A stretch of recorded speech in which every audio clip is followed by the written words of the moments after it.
नमस्कार। कार्यक्रम यो सातामा यहाँहरूलाई हार्दिक स्वागत छ। म रामप्रसाद भण्डारी। दर्शकवृन्द, मुलुकको समसामयिक राजनीति र जनसरोकारका महत्त्वपूर्ण विषयमा हामी यस कार्यक्रममा विचार विमर्श गर्दै आएका छौँ। यसै क्रममा आज हामीले स्टुडियोमा निम्ताएका छौँ नेकपा एकीकृत समाजवादीका नेता सोमप्रसाद पाण्डेलाई। उहाँसँग खास गरी मुलुकको पछिल्लो राजनैतिक अवस्था, न्यायालयमा देखिएको गतिरोध लगायत अन्य समसामयिक विषयमा केन्द्रित रहेर कुराकानी गर्दैछौँ। यहाँलाई कार्यक्रममा स्वागत छ। धन्यवाद। यति बेला मुलुकमा विभिन्न समस्याहरू देखिएका छन्। खास गरी संसद अवरुद्ध छ, न्यायालयमा पनि एक किसिमको अवरोध उत्पन्न भइरहेको अवस्था छ। यी तमाम घटनाक्रमलाई यहाँले कसरी निहाल्नु भएको छ? रामप्रसादजी, यसमा असाध्यै एक खालको नेपाली जनताले नै महसुस गरेको र एक खालको पीडाबोध गरेको अवस्था छ। 2074 सालको निर्वाचनपछि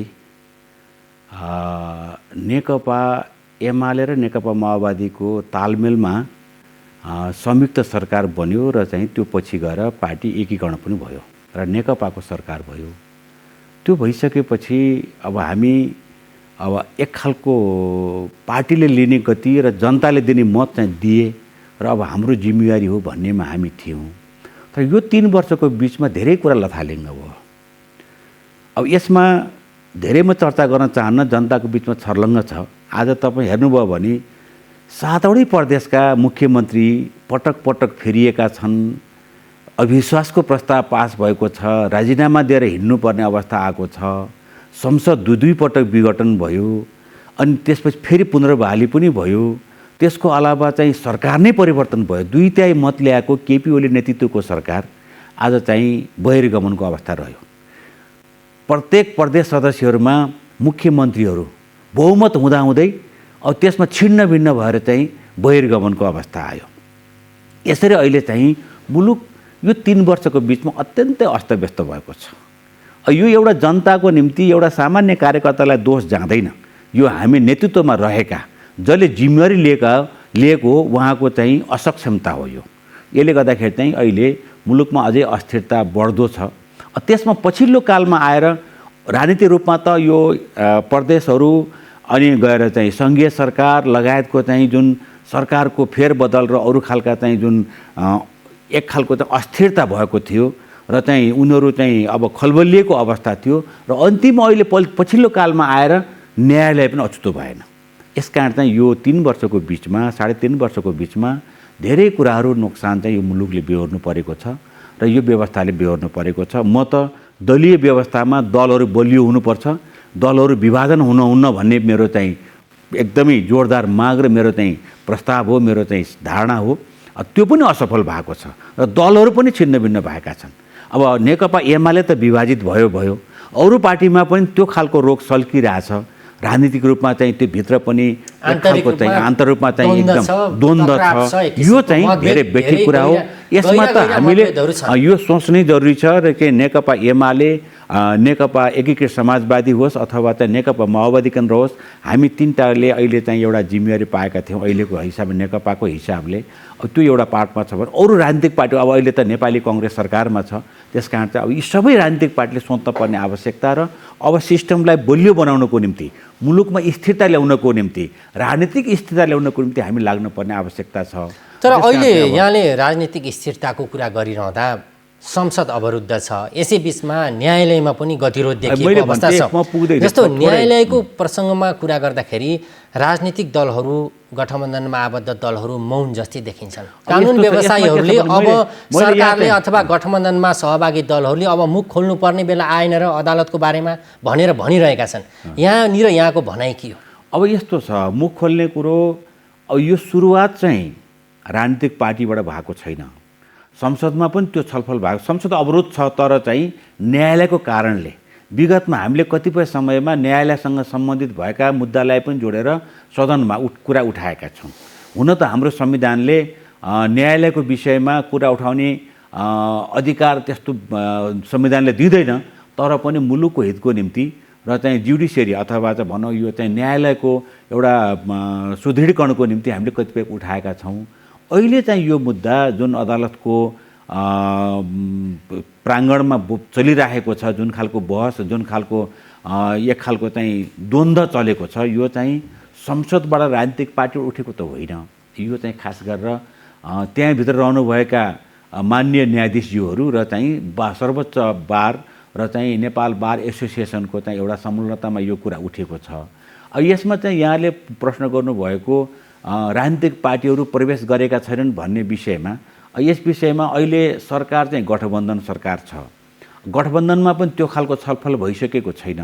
अरू राजनीतिक पार्टीहरूले पनि त्यो खालको कुनै निर्णय गरेको अवस्था छैन। त्यसकारण चाहिँ मलाई लाग्छ केही समयमा यदि अब अस्थिरताको चाहिँ पराकाष्ठ र चाहिँ भोलि गएर जुडिसियरीमाथि पनि ठुलो एउटा चाहिँ अस्थिरता आउने भयो भने त्यो बेलामा राजनीतिक पार्टीले कुरा उठाउँछ। तर अहिले के छ भन्दाखेरि चाहिँ खास गरेर नेपाल बार एसोसिएसन र त्यहाँ रहनुभएका माननीय न्यायाधीशज्यूहरू चाहिँ लागिरहनु भएको छ। अब मलाई लाग्छ त्यो उहाँहरूले चाहिँ उठाउनु भएको कुराहरूमा अब यदि अन्तिमै पर्यो भने मात्रै राजनीतिक पार्टीहरू त्यसमा हस्तक्षेप गर्नुपर्ने अथवा चाहिँ इन्टरभेन त्योभित्र प्रवेश गर्नुपर्ने र कुनै निर्णयमा पुग्नुपर्ने होला। तर उतैबाट आन्तरिक रूपमा चाहिँ कुरा उठेको हुँदाखेरि अहिले राजनीतिक पार्टीहरू त्यति बढी यसमा चाहिँ कुनै खालको निर्णय भएको अवस्था होइन। त्यही हो अहिले तत्कालका लागि अदालतको समस्या अदालतभित्रैबाट समाधान होस् भन्ने यहाँको भनाइ भयो। के भन्दाखेरि चाहिँ अब नेपाल बार एसोसिएसन पनि अदालतकै सर्वोच्च अदालतकै परिसरभित्र छ। त्यसकारण चाहिँ अब त्यो सबै समूह लाग्यो भन्दाखेरि चाहिँ त्यो आन्तरिक रूपमा देखिन्छ। अहिले त्यसलाई राजनीतिक रूपमा ल्याउने भनेको त बाह्य रूपमा र सिङ्गो मुलुकको एउटा चाहिँ एजेन्डा बनाएर ल्याउने कुरा हो। अहिलेसम्म चाहिँ अदालत परिसरभित्रकै एजेन्डा छ त्यो। त्यसकारण चाहिँ हामीले अहिले प्रवेश गरेका छैनौँ। यस विषयमा थोरै छलफल भएको छ। मैले सुनिरहेको छु हिजोदेखि हाम्रो कानुन मन्त्री दिलेन्द्र बडुले त्यसमा चाहिँ केही इनिसिएटिभ लिनुभएको छ। अब त्यसबारेमा हेरखोज गर्दै हुनुहुन्छ। उहाँबाटै कुरा आइसकेपछि गठबन्धनको सरकारले अरू राजनीतिक पार्टीहरूले पनि यस विषयमा चासो लिएर केही कुराहरू निर्णय गर्न पर्यो भने निर्णयमा जानुहुन्छ भन्ने मलाई लाग्छ। तर अहिलेसम्म गठबन्धनमा यो विषयले खासै प्रवेश छलफलको विषय बनेको छैन। कुनै पनि तरिकाबाट प्रस्ताव पनि आएको छैन र चाहिँ छलफलको विषय बनेको पनि छैन अहिलेसम्म। हजुर, अब अलिकति प्रसङ्ग बदलौँ। खास गरी सरकार सञ्चालनलाई सहज गर्न र सरकारको काम कारबारलाई अझ प्रभावकारी बनाउनको लागि समन्वय समिति गठन गरिएको छ। एउटा गठबन्धनमा आबद्ध दलहरूका नेताहरू बीच कतिपयले यो गठबन्धनमा आबद्ध दलहरू बीच जुन खालको समन्वय बनेको छ सरकारलाई निर्देशन दिने खालको, यसको औचित्य र आवश्यकतामाथि पनि टिप्पणी गर्ने गरेका छन्, प्रश्न गर्ने गरेका छन्। यो अहिले यहाँनिर यो संविधानले पनि नदिएको यो किन चाहियो यो खालको संयन्त्र भन्ने पनि छ। यसको औचित्य के हो, खास के आवश्यकता पर्यो? यसमा चाहिँ अरू धेरै कुराहरू छलफल गर्नमा आवश्यकता छैन। अब यो 3 वर्षको बिचमा जुन लथालिङ्ग भएको छ नि देशमा, 4 वर्षको बिचमा अत्यन्तै ठुलो चाहिँ हामीले एउटा चाहिँ नेपाली जनतालाई पीडा बोध गर्ने बहुमतको सरकार बहिर्गमन हुनुपर्ने सङ्घीय सरकारहरू, प्रदेश सरकारहरू, यो खालको अवस्था छ नि। अहिले चाहिँ अब हामी लिखित रूपमा कानुनमा भएको मात्रै व्यवस्थालाई हामी चाहिँ आत्मसात गऱ्यौँ, अङ्गीकार गऱ्यौँ भनेदेखि त्यसले कतिपय कुरामा निर्णयमा पुग्ने र त्यसलाई चाहिँ एउटा स्थिरता ल्याउनुको निम्ति नभ्याउन पनि सक्छ। त्यसकारण चाहिँ यस्ता खालका संयन्त्र बनाउने कुरा विगतमा पनि हामीले गरेका छौँ। यो प्र्याक्टिस पहिलेदेखिको संयन्त्रको प्र्याक्टिस, पार्टीभित्र संयन्त्र बनाउने प्र्याक्टिस, सरकार बन्दाखेरि सरकार सञ्चालन गर्नको निम्ति पार्टीबाट एउटा संयन्त्र तयार गरेर त्यसलाई गाइडलाइन दिने प्र्याक्टिस यो त सुरुदेखि नै छ। त्यसका यसलाई अन्यथा लिनुपर्ने आवश्यकता छैन। यो राम्रोको निम्ति हो है। अब यसमा चाहिँ अन्यथा लिएर यसैलाई फेरि हामी विरोध गऱ्यौँ अनि त्यसमा अरू पनि अस्थिरता ल्याउने काम कुनै गर्न लाग्यो भने त्यसलाई चाहिँ बेठी गयो भनेर चाहिँ सुरुमै त्यसलाई चाहिँ हामी अवज्ञा गर्ने खालको गऱ्यौँ भने त्यसले त राम्रो गर्दैन। अहिले हामी यहाँ आइपुगेका छौँ जुन लथालिङ्गको अवस्था छ। मैले भने नि सबै प्रदेशदेखि सङ्घीय सरकारको जुन खाल लथालिङ्ग अवस्था आयो, 2/3 मतको सरकार आज चाहिँ बहिर्गमन हुनु पर्यो। हाम्रो प्रधानमन्त्री केपी शर्मा भोलि बालुवाटारबाट आज गएर चाहिँ बालकोट बस्नुपर्ने बाध्यता भएको छ, जुन खालको परिस्थिति निर्माण भएको छ। यो चाहिँ भन्यो भनेदेखि यो मूल्याङ्कनको विषय हो। जतिसुकै कुरा गरे पनि, जतिसुकै फुर्ती गरे पनि आखिरमा चाहिँ कमजोरी त भयो त। धेरै समस्याहरू छन्। त्यसकारण गठबन्धनको विषयमा थोरै जोड्न चाहेको नि राम्रोको निम्ति अझै पनि यसले केही निकास निकाल्नको पर्यो भने कुनै खालका छलफलबाट चाहिँ हामीले स्थिरता दिनको निम्ति सरकार सञ्चालनमा चाहिँ एउटा चाहिँ विधिवत रूपमा प्रक्रियागत ढङ्गले चाहिँ एउटा चाहिँ चुस्त दुरुस्त खालको र सबै कामलाई चाहिँ अब ध्यान दिएर ध्यानपूर्ण तरिकाले चाहिँ काम सम्पादन गर्नुको निम्ति यी सबै कुराहरू सरकार त गठबन्धनको हो। त्यसले गर्दा हामी 5 दल छौँ गठबन्धनभित्र।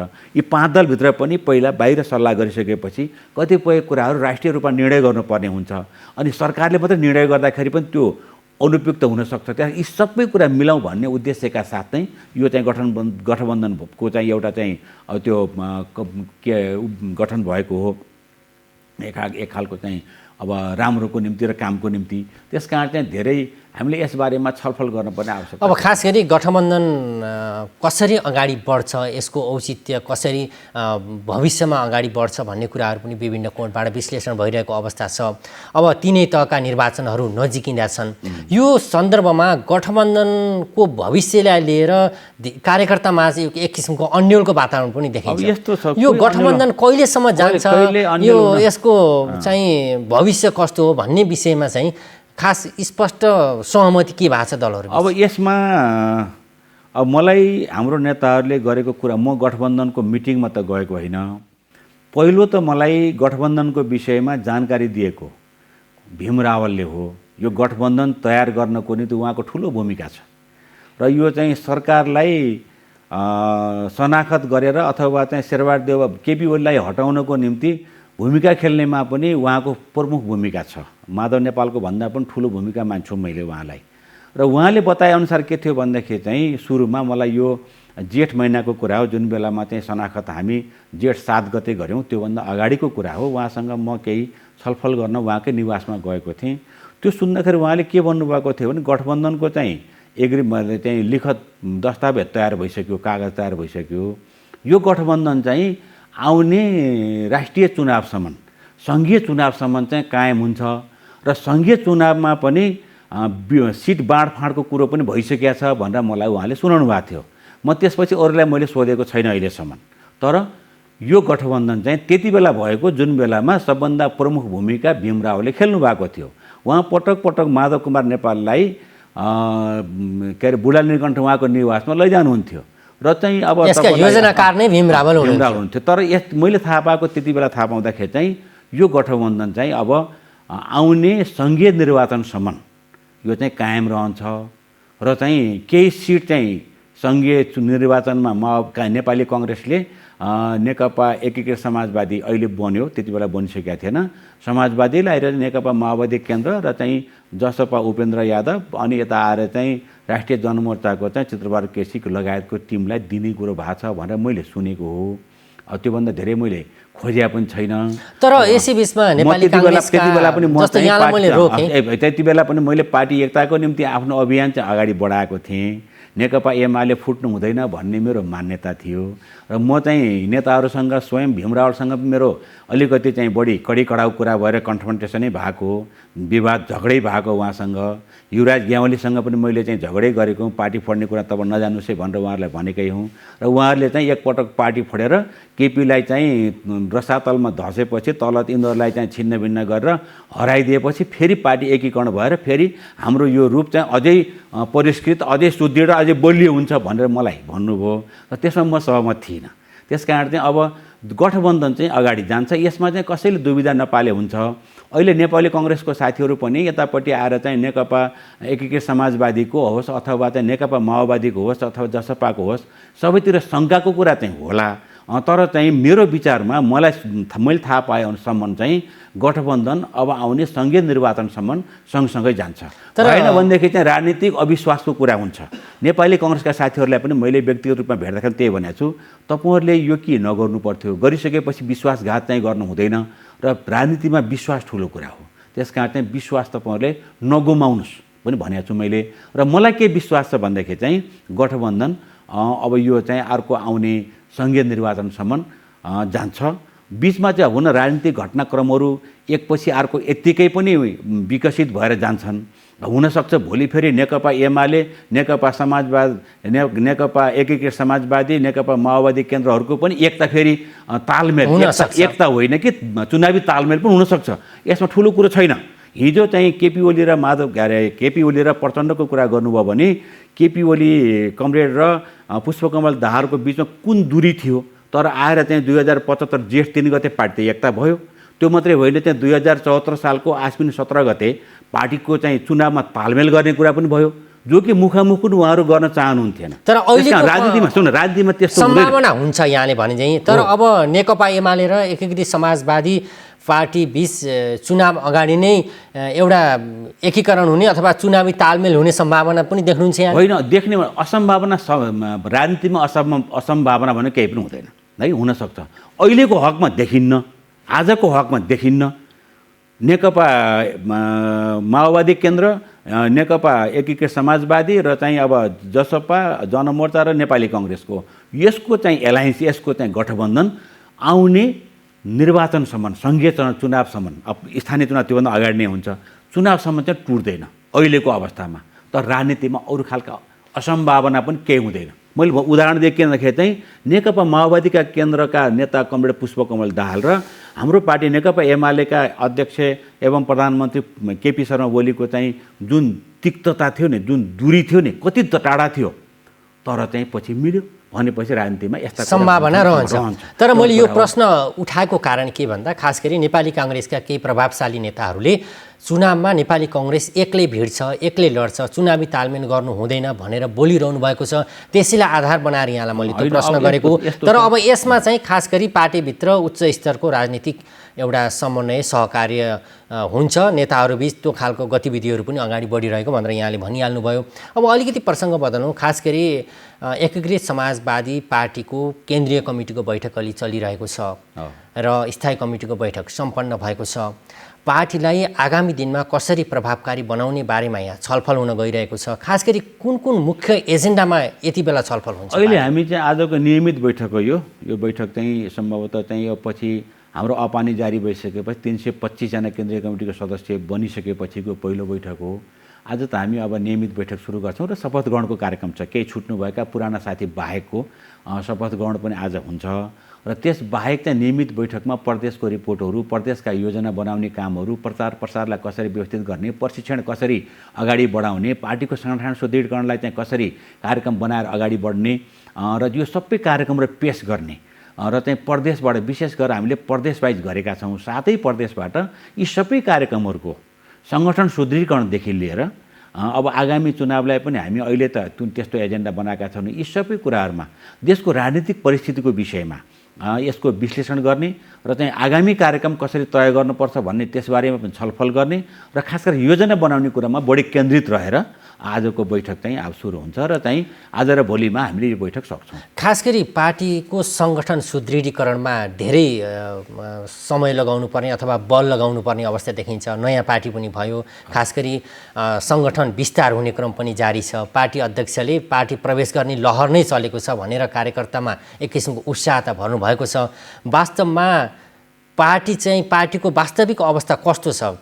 धेरै प्रवेश गर्ने लहर नै चलेको हो कि अथवा अहिले कार्यकर्तालाई मात्र एउटा आश्वस्त पार्ने अवस्था हो यो? अब त्यसमा रामप्रसादले म स्पष्ट गरौँ, अब म त अन्तिमसम्म पनि पार्टी एकताको निम्ति लागेको मान्छे हो र म शनाखत गर्न पनि त्यो पछिल्लो कालमा जाँदाखेरि म निर्वाचन आयोगबाट शनाखत गर्न नमिल्ने गरी मलाई चाहिँ फर्काइएको थियो र पछि म अदालतबाट म यो पार्टीमा जान पाउने अधिकार चाहिँ मैले प्राप्त गरेको छु र म अन्तिमसम्म पनि एकतामा लाग्दाखेरि मैले यो पार्टी नफुट्दियोस् भनेर र चाहिँ ठाउँ ठाउँमा समानान्तर कमिटी गठन नगरेर पनि बसेको। मेरै पाल्पा जिल्लामा मैले समानान्तर कमिटी गठन गरिनँ र पछिल्लो कालमा हामी आज हिजो 26 गते हामी 2 महिना भयो पाल्पामा कमिटी गठन गरेको र अहिले मैले के पाएको छु भने हिजो मात्रै म जिल्लाबाट आएको हुँ।